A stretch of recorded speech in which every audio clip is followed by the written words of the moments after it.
देखा जाए 370 के बाद कैलेंडर्स खत्म हो गए, 370 के बाद बच्चों को हॉलीडेज नहीं मिल रहे, बच्चे अपनी पढ़ाई पे फोकस कर रहे हैं। नेशनल कॉन्फ्रेंस ने कभी राज नहीं किया है।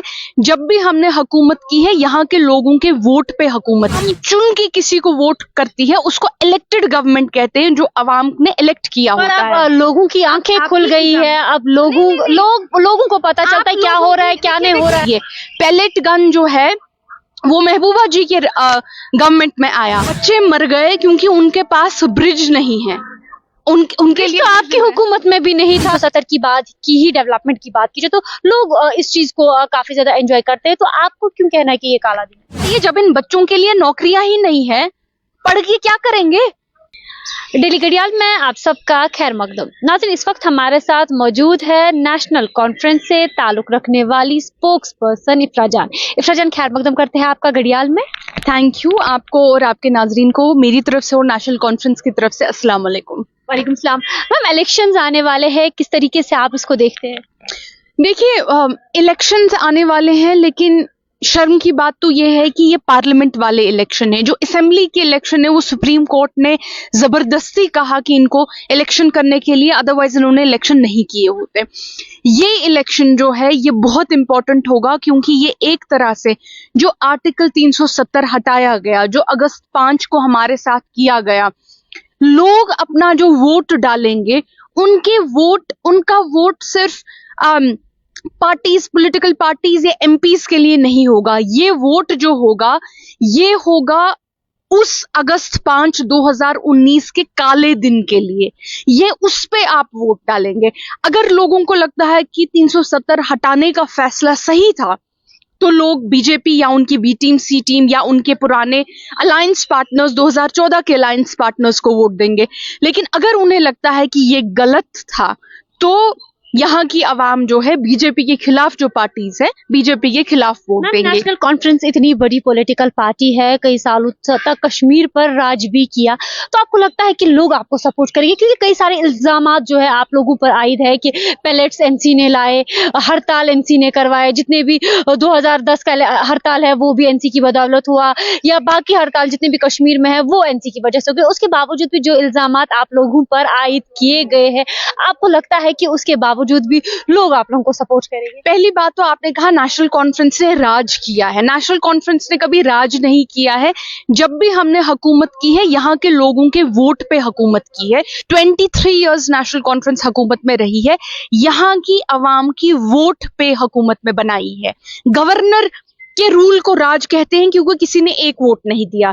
जब 1989 में मुफ्ती मोहम्मद सईद साहब ने जगमोहन को जम्मू और कश्मीर में लाया और 7 साल तक यहाँ पे जगमोहन का राज रहा, उसको राज कहते हैं। पर अब लोगों की आंखें खुल गई है, अब लोगों को पता चलता है क्या हो रहा है क्या नहीं हो रहा है।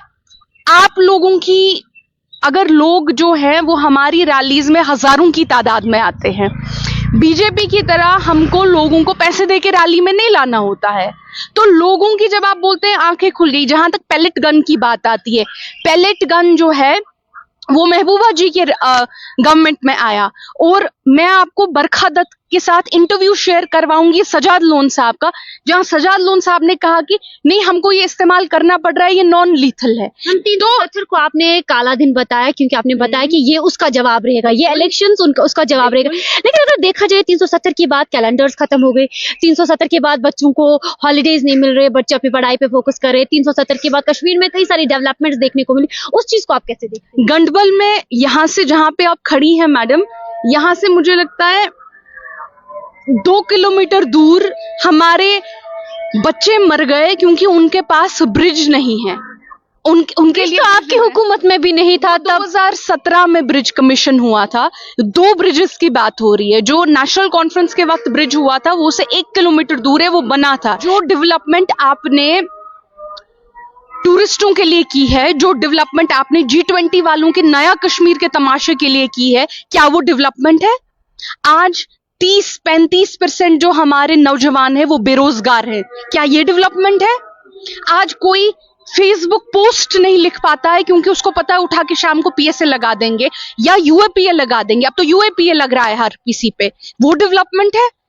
तो ये कहना यहाँ पे आज अवाम को अपने वोट देने की इजाजत नहीं दी जा रही है, वोट नहीं दे पा रहा है कोई, ये डेवलपमेंट है। मैम अगर देखा जाए तो इलेक्शंस जो कि लोकसभा इलेक्शंस होने जा रहे हैं, इसमें आपका कंपटीशन इधर किसके साथ रहेगा? देखिए, ये बीजेपी ने, रविंदर रैना जी ने, तरुण चुग जी ने, उन्होंने खुद बोल दिया है कि यहाँ पे बेशक उनका कैंडिडेट डायरेक्टली नहीं है, लेकिन उन्होंने कैंडिडेट खड़े किए हैं। अल्ताफ बुखारी साहब, सजाद लोन साहब, ये तो उन्होंने खुद बोल दिया। तो आपका यहाँ पर ये कहना है कि ए टीम, बी टीम, सी टीम बनी है?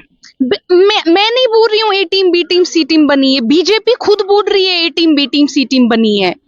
हम नहीं बोलते हैं वो ए टीम, सी टीम है, बीजेपी बोलती है ये हमारे ए टीम, बी टीम है। नेशनल कॉन्फ्रेंस में बीजेपी इल्जाम लगाती है कि आपने 370 को यहाँ पे प्रोटेक्ट करके रखा था। बिल्कुल किया था। नेशनल कॉन्फ्रेंस के बीजेपी कहती है कि नेशनल कॉन्फ्रेंस की वजह से ही 370 था। बिल्कुल था। और लोग तो, अगर लोगों की बात की जाए, आप देख सकते हैं घंटाघर को रेनोवेट किया गया, और ऐसे में आप देख रहे हो कि लोगों की बारी भीड़ वहां होती है, ना ही सिर्फ सयाहों की बल्कि आम शहरी भी वहां पे मौजूद होते हैं और काफी ज्यादा एंजॉय करते हैं उस जगह को, क्योंकि 370 की बात की ही डेवलपमेंट की बात की जाए तो लोग इस चीज को काफी ज्यादा एंजॉय करते हैं। तो आपको क्यों कहना है कि ये काला दिन है? मुझे समझ नहीं आ रहा मैम, अगर लोगों ने आर्टिकल 370 के हटने को सपोर्ट किया था तो आपने उस अवाम को जेल में 1 महीना बंद करके क्यों रखा जब आपने एन मास कर्फ्यू लगा दिया? आपने 1 महीना उनके फोन, इंटरनेट सब बंद क्यों किया ताकि वो अपनी राय जो है इंटरनेट पे ना डाल पाए? आपने 5 साल इलेक्शन डिले क्यों किया ताकि अवाम अपनी राय ना दे पाए? अगर लोग 370 हटने की वजह से खुश हैं, आपने जो लोगों के नुमाइंदे थे उनको जेल में बंद क्यों रखा जो लोगों की बात कर सकते थे? अगर लोग खुश थे तो वो तो खुश होते, वो सेलिब्रेट करते, सड़कों पे आते। हाँ, मैं मानने को बिल्कुल तैयार हूं कि जम्मू में कुछ लोग जो थे वो खुश थे, ये हम कबूल करते हैं। आज वही जम्मू की आवाम रो रही है 370 हटने के बाद। आज उनका हाल देखिए। हम नेशनल कॉन्फ्रेंस से कबूल करने को तैयार है कि लद्दाख में कुछ लोग थे जो 370 के हटने पे खुश थे, लेह में, हम ये मानते हैं।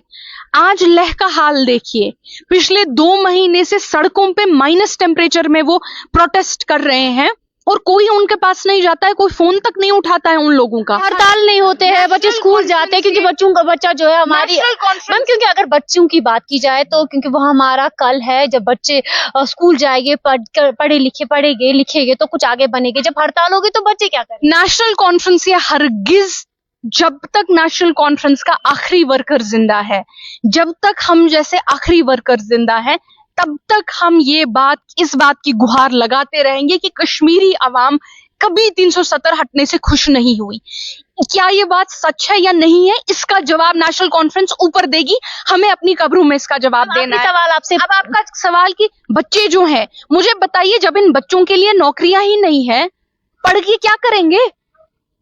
जो बच्चा, आप इस बच्चे का भी खून निकलता है पढ़ के, इतना भारी बैग लगा के 8-8 घंटे होमवर्क करके, यही जब हमारा मुस्तकबिल कल को बड़ा होता है, इसको आप बोलेंगे अब तुम्हारे लिए नीट में कहीं नौकरी नहीं है, अब तुम्हारे लिए कोई सीट नहीं है, अब तुम्हारे लिए कोई जगह नहीं है। तो अगर आपकी पार्टी इलेक्शन जीतती है, यानी कि एनसी इलेक्शन जीतती है, तो क्या कुछ कश्मीर में बदलेगा? किस तरीके के हालात जो है वो कश्मीर में देखिए, पहली बात तो अभी तो हम पार्लियामेंट इलेक्शन कर रहे हैं, पार्लियामेंट में यहाँ के लोगों की गुहार लगाई जाएगी। तो आप लगाएंगे? बिल्कुल लगाएंगे। नेशनल कॉन्फ्रेंस जब 370 का एब्रोगेशन हुआ, जब वोट्स डाले गए, नेशनल कॉन्फ्रेंस ही वो पॉलिटिकल पार्टी थी जिसने इसके खिलाफ वोट किया।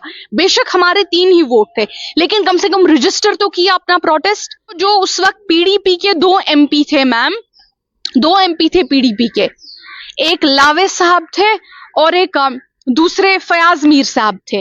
दोनों ने वोट ही नहीं किया 370 के अगेंस्ट जो ये बिल पास की गई। दोनों ने उस वक्त भाग गए पार्लियामेंट से। आपको पता है, उन्होंने वोट करने से एब्सटेन कर दिया। और एक आदमी जो यही एमपी है, ये एमपी अब नॉर्थ कश्मीर से पीडीपी का एमपी कैंडिडेट है। तो क्या ये लोग गुहार लगाएंगे? अगर 2000 में जब ऑटोनॉमी रेजोल्यूशन पास हुआ, कम से कम उस रेजोल्यूशन से एक गुहार तो लगी कि जम्मू और कश्मीर की आवाम चाहती है। आपको लगता है कि ये इलेक्शंस आप जीतेंगे? देखिए, ये अवाम डिसाइड करेगी। अगर अवाम 370 के हटने से खुश है तो नहीं, हम नहीं जीतेंगे। लेकिन अगर अवाम 370 के हटने का यहाँ स्टेट को यूटी बना के यहाँ के लोगों की इस तरह से एक बेइज्जती करने का, जो लोग इस चीज से खुश होंगे वो बीजेपी को वोट करेंगे, इसमें कोई दुराई है नहीं। तो यहाँ पर एनसी स्पोक्स पर्सन इफ्रा जान का कहना है कि अगर लोग आर्टिकल 370 की मनसूखी से खुश है तो वो बीजेपी को वोट कर सकते हैं, और अगर वो उसकी मनसूखी को लेकर खुश नहीं है तो डेफिनेटली वो एनसी यानी कि नेशनल कॉन्फ्रेंस को वोट करते हैं। अब देखने वाली बात ये रहेगी कि आगे लोकसभा इलेक्शन कौन जीतते हैं। डेली घड़ियाल के लिए फिलहाल इतना ही। मैं जरका शफी, कैमरा पर्सन आशिक नाइक के साथ।